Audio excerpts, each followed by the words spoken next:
नमस्कार. मोहनराव पतंगराव पाटील विद्यालय बोरगाव. हे आहे मराठीचं बालभारती इयत्ता 7वीचं पुस्तक. याची विशेषता म्हणजे या पुस्तकाच्या पृष्ठभागावर मुखपृष्ठावरती आपल्याला जे फुलपाखरू दिसते त्याची विशेषता म्हणजे हे महाराष्ट्राचे राज्य फुलपाखरू आहे. याचं नाव आहे ब्लू मॉर्मॉन. आता याच्यावरती फुलपाखरं ही नेहमी कशावरती बसलेली दिसतात तर फुलावरती. पण या चित्राचं एक वेगळेपण आहे की या चित्रामध्ये ह्या मुखपृष्ठातील चित्रामध्ये कल्पकता लढवलेली आहे. काय आहे तर ही मुलं फुलावर न बसता पुस्तकावर बसलेली दिसत आहेत बघा. याचा अर्थ मुलं म्हणजे ही फुलपाखरास समजून मुलांनीही या पुस्तकामधून जे ज्ञानाचा मकरंद मिळणार आहे तो आपल्या ज्ञानकुपीमध्ये घ्यायचा आहे असा कदाचित या पाठीमागचा हेतू असावा. अतिशय सुंदर असं हे मुखपृष्ठ आहे. याच्यावरती कुणी विचार केला असावा किंवा नसावा, पण मी माझ्या विद्यार्थ्यांना या पुस्तकाची सुरुवात करत असताना याचं ज्ञान दिलं की हे काय आहे, हे चित्र कशाचं आहे, हे फुलपाखरांचं वैशिष्ट्य काय आहे. तेव्हा मुलांनीही निरीक्षण करत असताना त्यांच्या लक्षात आलं नाही की ही फुलपाखरे पुस्तकावरती बसलेली आहे. आणि जेव्हा आपण त्यांच्या लक्षात आणून दिलं की ही बाळांनो फुलं नाही आहेत तर ही आहेत पुस्तकं, तुम्हालाही या पुस्तकामधले धडे जे आहेत ते फुलांप्रमाणे त्यातून ज्ञानाचे मकरंद तुम्हीही चुसून घ्यायचे आहेत, हाच त्याच्या पाठीमागचा हेतू आहे.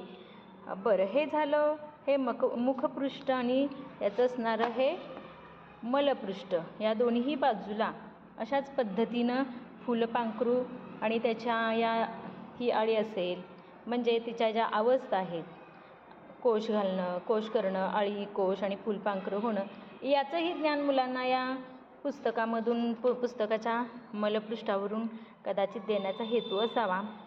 पण मी याच्यावरती एक उपक्रम म्हणून घेतला, त्याच्याबद्दल मी तुम्हाला थोडक्यात माहिती देते. काय मी केला हे उपक्रम तर हे बघा, मी आता मराठीच्या जे गृहपाठ किंवा आपली स्वाध्यायाची वही असते त्या वहीला मराठी पाठ्यपुस्तकाच्या प्रमाणे याला मुलांना असे वरती कवरिंग स्वतः चित्र काढून हे कवरिंग करायला सांगितलेलं आहे. आणि मुलांनी अतिशय सुंदर पद्धतीने ते कवरिंग तयार केलेलं दिसून येतं. प्रत्येकाच्या पद्धतीनं त्यांनी आपापल्या चित्रकलेवरती म्हणजे जशी त्यांची चित्रकला विकसित झालेली असेल त्याप्रमाणे त्यांनी हे चित्र आपल्या गृहपाठाच्या वहीवरती कवरिंग करून घातलेलं दिसून येतं.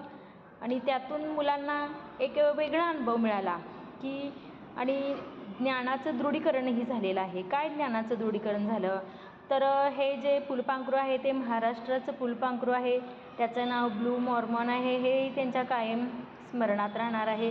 शिवाय आपण ज्ञान घेत असताना पुस्तकांमधून ज्ञानाचा मकरंद म्हणजे इथे ज्ञान जे आपण मिळवणार आहोत ते फुलपाखरांप्रमाणे वेगवेगळ्या, जशी फुलपाखरे वेगवेगळ्या फुलावरती बसून मकरंद गोळा करतात तसे आपणही वेगवेगळ्या विषयांमधून वेगवेगळे ज्ञान मिळवायचे आहे.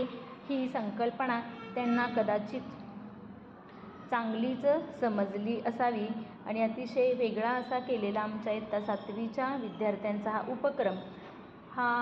उपक्रम मला स्तुत्य वाटतो. आणि यातून मुलांना मिळालेलं ज्ञान हे कायम स्मरणात राहील याचीही मला खात्री आहे. आपण शिक्षक या नात्याने मुलांच्याकडून काही वेगळं करून घेण्याची गरज नाही आहे. त्यातूनच त्यांना ज्ञान आणि संबोध जर आपण अधिकच स्पष्ट केले तर मुलांचं जे समजपूर्वक आकलन आहे ते व्हायला निश्चितच मदत होते. धन्यवाद.